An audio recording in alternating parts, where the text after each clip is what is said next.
I'm Don Lemon, an anchor for CNN, and I just had the opportunity to be interviewed by the most exciting person ever, and the person who's going to be a really successful, smart journalist and is going to make it one day. Remember her name. I'm Don Lemon, and you're watching Pavlina's Kidz Place.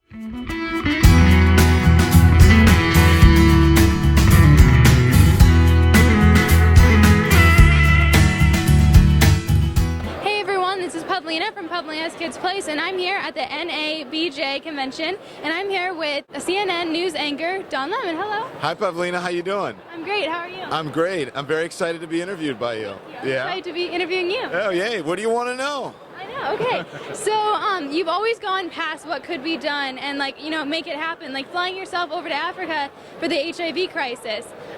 So when you were younger, did you always say, I'll do whatever it takes? And where did you find that inner strength? Well, I don't know where I found the inner strength, but it probably came from my parents, from my mom mostly, who told me that I could do anything that I wanted to do. And obviously I had to be aware of what my talents were, figure out what I wanted to do, and then go for it. And since I was a kid, she's always encouraged me. My family's always encouraged me. I'm sure like your family and your mom who helped you secure this interview, to go for what you want. And so I believe that. And if I can't do it one way, then if I'm really passionate about it, I'll find another way to do it. Exactly. Right? Yeah, definitely. Yeah. Like my mom and I, we both watch this show called Project Runway, and on the show there's Tim Gunn, and he always says make it happen. So that's kind of like our thing to say. So I see where you're coming from. But growing up, kids have all kinds of obstacles. What kind of obstacle do you have, and how did you overcome or deal with it? Gosh, I can't even think about. I mean, I've had obstacles, obviously. As a kid growing up, I was bullied, I was gay, I'm a person of color, and I didn't always live in all black communities. So I had a number of different issues. I wasn't born with a silver spoon in my mouth, but I don't really think about those things. I use those things as a motivation to me to be better. So either I can stay in my particular circumstance, or I can be better than my surroundings and my circumstances. And so I just motivated by my mother, was a single working mother.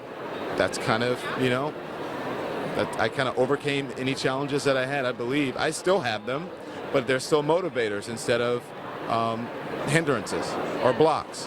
Definitely. It's good that you turned it around like that. Right. So what makes a good journalist? Doing what you do, being persistent, asking questions, being curious, not worrying about being judged or what people will say about you. You're there to give information, to spark conversation, to motivate people to have a discussion, and really that's it, and to inform people. That's it. Exactly. Awesome. That's great. So what did the Trayvon Martin case mean to you, and has the case really changed the awareness of just who we are now? Personally, I relate it to the situation and to what people were talking about, and many people thought that he had been profiled because I had been profiled in my life. As a journalist, it makes you think about who we are as a society, how people see things differently, people see the same set of circumstances, facts, conditions, how people look at them differently, and people come from draw their own conclusions from their own perspective and from their own lenses.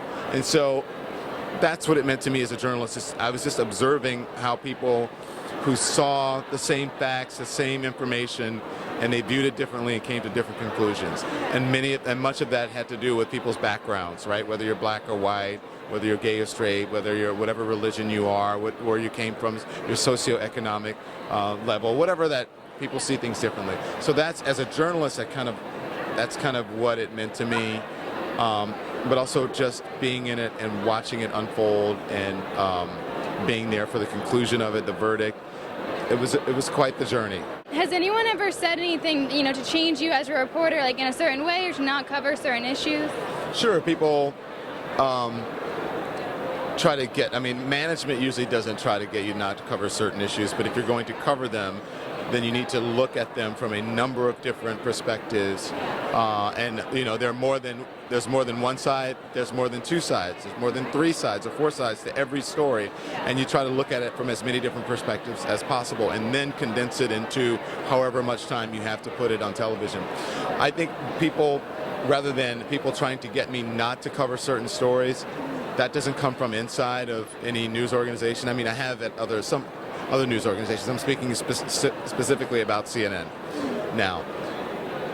A lot of the time the pressure comes from outside because people want you to see a story from only their perspective.